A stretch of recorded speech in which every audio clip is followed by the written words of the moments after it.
es nopirku ļoti interesantu šo te Victron Energy ierīci. Tas ir DC līdzspriegums pārveidotājs, kas ir paredzēts, lai celtu nedaudz augšā kempera ģenerātora spriegumu, lai varētu lādēt litija akumulātorus. Viņš tad no 12 uz 12 voltiem un 50 ampērīgs. Tas ir jauns modelis, 50 ampērīgs. Man tagad dotajā brīdī kemperī stāv 30 ampērīgs. Tas 30 ampērīgais ir lielāks, viņš stipri silst, un tātad tikai 30 ampēri. Bet, kā Rainis teica, mainies uz augšu, tad es šo te 30 ampērīgo nomainīšu uz 50 ampērīgo. Viņam ir attālinātās ieslēgšanas, izslēgšanas iespēja. Tas nozīmē, ka varētu viņu to darbu uzsākt. Viņš tā skatās, ja ieejās spriegums tiešām pārsniedz kaut kādus 14, kaut cik, tātad ģenerators strādā. Tikai tad viņš sāk ņemt no ģeneratora un lādēt. Bet ir iespēja arī, izmantojot kontaktiņu, savienojot vai atvienojot vaļā relēju, ja tiešām ir ieslēgta aizdedze, tad viņiem iedot to atļauju lādēt litija akumulātorus. Esošajā variantā es neizmantoju, viņš vienkārši skatās uz spriegumu. Un tad te ir V-direkt kabelīti var pieslēgt. Es neatceros, vai 30 ampērīgiem bija tā iespēja vai nebija, bet šeit tas nozīmē, ka es varu paņemt V-direkt kabelīti, būs jāpagaina, jāpievieno pie servo GAX, un tad kopīgajā bildē es redzēšu šo te kā iekārtu un kādu strāvu viņš dod. Nu, ļoti labi. Un veco savu 30 ampērīgo uzdāvināšu dēlam. Es noņēmu veco 30 ampērīgo to līdzspriegums pārveidotāju, un te ir blakām jaunais 50 ampērīgais. Kad milzīga atšķirība izmēros. Vecajiem milzīgs radiators, protams, viņš šausmīgi silst.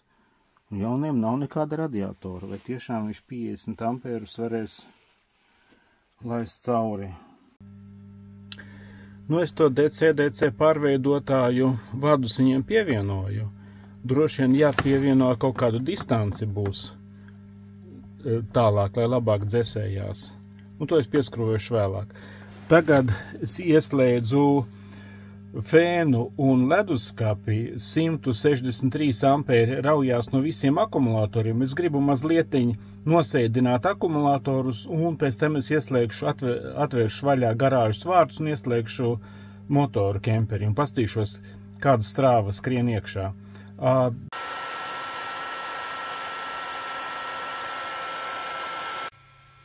No litija akumulatoriem diezgan ilgstoši jau iet ārā 165–166 ampēri. Nedaudz nosēdināšu litija akumulatorus un pēc tam ieslēgšu mašīnas motoru. Pastīšos, kā notiek lādēšana. 166 ampēri. Pamatā ir 3 akumulatori šobrīd. Zem vadītāja sēdekļa 560 amperstundas, bagažniekai 280 amperstundas. Diezgan tuvu pie invertora, un viņš dabūna visvairāk trūkties. Un zem kempera kaut kādas 400 amperstundas. No akumulātora, kas zem pasažiera sēdekļa ņemās ārā 42 ampēri. No akumulātora, kas bagažniekā ņemās 83 ampēri, nu tas ir labi. Tātad viņš arī, viņš vistuvāk ir invertoram, tāpēc tā nabadziņam sanāk visvairāk strādāt. Nu, urā, viss strādā. Tagad skatāmies, es ieslēdzu kempera motoru, un tas ir out.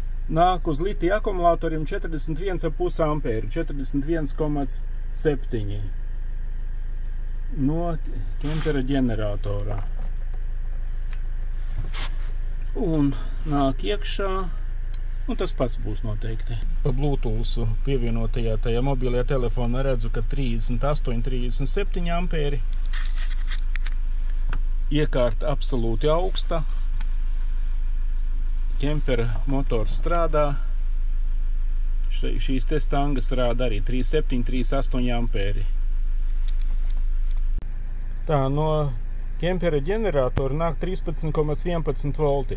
Manuprāt, bija kaut kādi 14 volti, ka viņš uzskata, ka ģenerators ir ieslēdzies, un tad līdz kaut cik nolaižoties spriegumam, viņš domā, ka ģenerators strādā.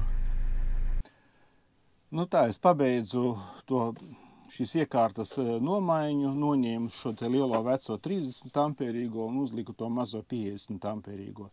Kādi secinājumi? Nu, secinājumi tādi, ka tā ir ļoti laba iekārta. Cik tur bija sākumā gāja kā 42, 43 laikam ampēri uz litija akumulatoriem, notika lādēšana. Viņš absolūti tas jaunais augsts, pilnīgi liku roku klāt, un tā kā tur nekādi ventilatori, nekas nav vajadzīgi atšķirībā no šī te. Tas 30 ampērīgais vecais, viņš gan silst. Un man par to arī stāstījuši. Viens cilvēks vārdā es neminēšu, kam es taisīju litija akumulatorus, teica, ka viņš ļoti karsts šī iekārta. Nu tā, un sāka viņš pārveidot tad, kad viņš nokonstatēja, kad ieejā spriegums pārsniedz 14 voltus, un tad viņš saprot, kad ir ieslēgts ģenerators, un tas sāk lādēt litija akumulatorus. Protams, viņam arī tā remūte, kā viņi tur saucās, ar relēju palīdzību var padot signālu, lai saprastu, kad ieslēgt aizdedzē. Nu tālūk, ļoti labi. Vienīgais, kas nav vēl izdarīts, viņam ir VE direkt kabelīti var pievienot klāt. Un tādā gadījumā es viņu šeit ekrāniņā redzētu kā iekārtu. Un tad es varētu redzēt tiešām, cik tur ampēri laikam skrien uz akumulatoriem. Šobrīd es to neredzu īsti. Tātad būtu jānopērk VE direkt kabelītis, viņš būs jāpagarina. Es ceru, ka viņš kādu 4 metri garumā pagarināt varēs, lai atvilktu te līdz Serbo GX. Un tad parādīsies kā iekārta. Tā kā tas ir darbs nākotnē uz priekšu. Nu tā, šodien labi pastrādāts.